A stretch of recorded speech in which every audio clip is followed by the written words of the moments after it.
given by Sun Microsystems. So mainly Java SE is for standalone applications. Java SE contains concepts, syntax, APIs related to core Java concepts. Java EE nothing but Java Enterprise Edition. Enterprise Edition is for developing technologies. Java EE contains a rules and guidelines to develop technologies and server softwares. And Java ME is nothing but Java Micro Edition. Micro Edition is for developing mobile applications, but it is outdated nowadays. Every company is using Android software to develop their mobile applications.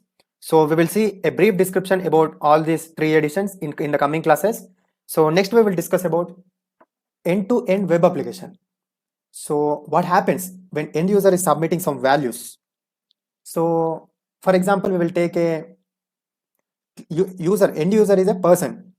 A person is giving his username and password from browser to our project. Whenever he has typing username and password, whenever he is submitting, whenever he click on submit, that username and password, those requests will be forwarded to our web project. Our servlet JSP will take that request and will validate by using core Java. This servlet JSP structs or Spring or JDBC, JPA, Hibernate, everything is developed by using core Java. So core Java is main in our web project. Whenever username and password request is forwarded to our web project, our servlet JSP will validate those username and password. If username and password is valid, then request will be forwarded to JDBC. JDBC is the concept of where we use request calls to our database. When the username and password given to JDBC will forward those requests to our database by submitting a queries, SQL queries. After that, after validating username and password, whatever the mails, for example, we will take as mails, whatever the mails that client has in his mail ID, all those tables will be forwarded from the forwarded has a response from database to our web project. From our web project, response will be forwarded to browser. Then end user is able to see that page by using HTML, CSS and JavaScript.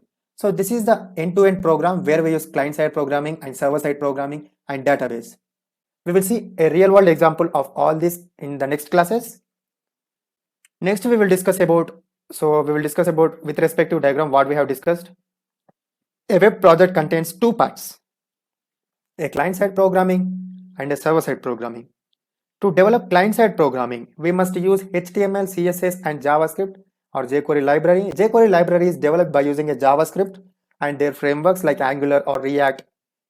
To develop server-side programming, we must use programming languages like Java, .NET, Python, PHP, etc.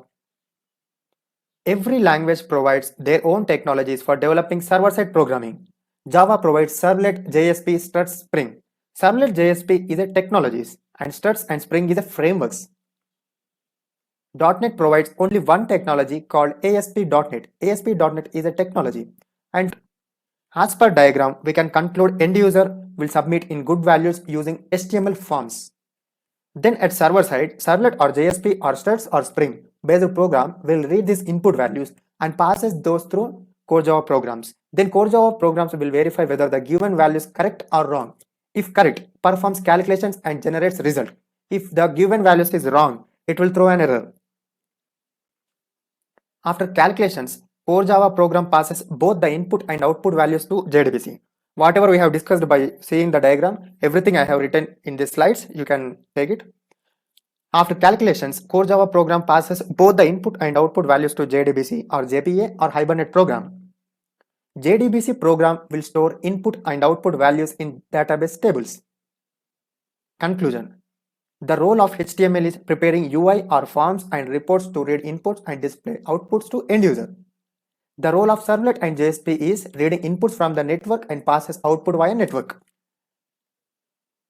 The role of core Java is to perform validations and calculations with the given input values to generate outputs. The role of JDBC is storing data in database and for rendering, updating and deleting the data from database. This is a web project by using interoperable application with different languages. For example, end user is using a front-end technology with .NET and the backend we have a Java technology. So I want to communicate and want to give communication between this .NET and Java programs. How? It is possible through XML and web services. XML is nothing but it compresses the .NET which the object is coming from .NET. It will take it and it will convert to Java and it will send to the data to our backend program by using a web services programs. We have .NET web services and Java web services, everything. After the request is forwarded to backend, then it will hit to database, then response will be forwarded to backend.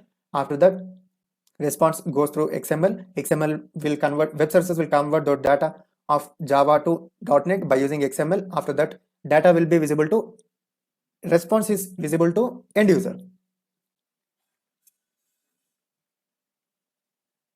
A project that is developed by using different languages, that project is called interoperable application. An interoperable application can only be a web project. XML is a communication language between different programming languages for sharing data, input and output values.